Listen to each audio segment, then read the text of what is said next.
Assalomu alaykum hurmatli kuzatuvchi Chevara opa singiljonlarim. Bugun sizlar bilan ikki xil usuldagi eshik pardani bichilishi hamda tikilishini jarayonlarini to'laligicha o'rganamiz. Bu zakazimiz doimiy mijozimizlarniki. Shuning uchun eshik pardalarini ikkovini ham bantovkada chiqarib berishga harakat qilaman.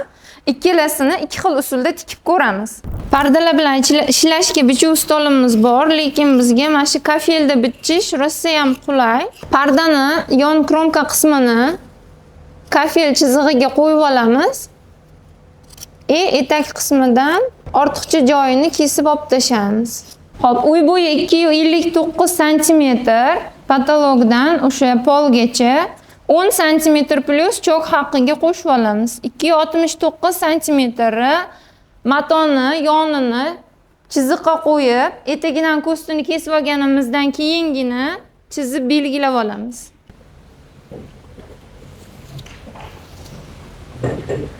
Har doim eshigimizga eni necha bo'lishidan qat'iy nazar ikkita bo'y ishlatamiz.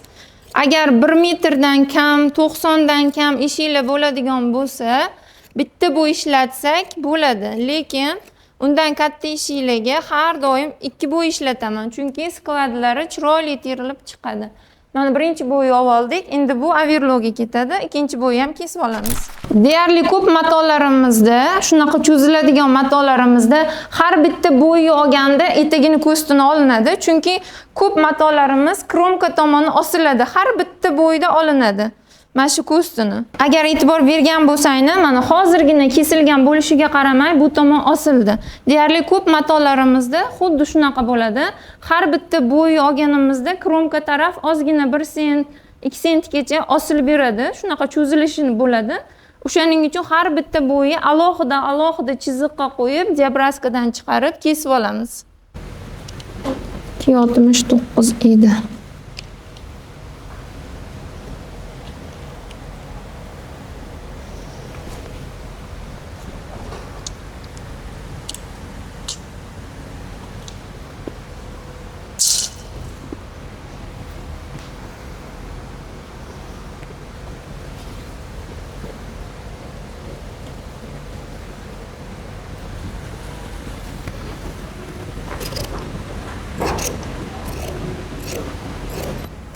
Agar bizga matoni och rangga kerak bo'ladigan bo'lsa, mato tukuni pastga qaratib olamiz. Agar to'q rangdan foydalanmoqchi bo'lsak, mato tukuni tepaga qaratib ishlaymiz. Kromkalar kesib olib tashaladi. Portieramizni etak qismidan mana overlock tomonini qayirib olib 10 sm belgilab olamiz va shu joyidan pastga qaratib tekis chiziqda yurib tushib olamiz. Burchak chok chiqarish texnikasini videoda o'tgan darsda ko'rsatib berdim. Ko'pchilik o'rganib olishdi.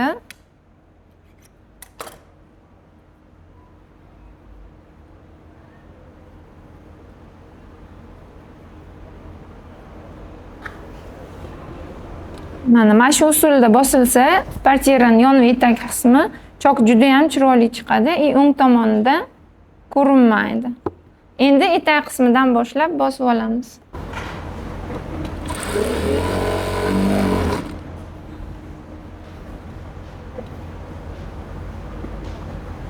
Eshigimizni mana portierasini bittasini tayyorlab oldik. Burchak qismi bir tomoni chiqarildi faqat, yon devor qismi ikkinchi tomoni bosilmadi. Sababi ikkinchi tomonda bahrama bilan ishlaymiz. U kirish joyi bo'ladi, o'rtasi bo'ladi.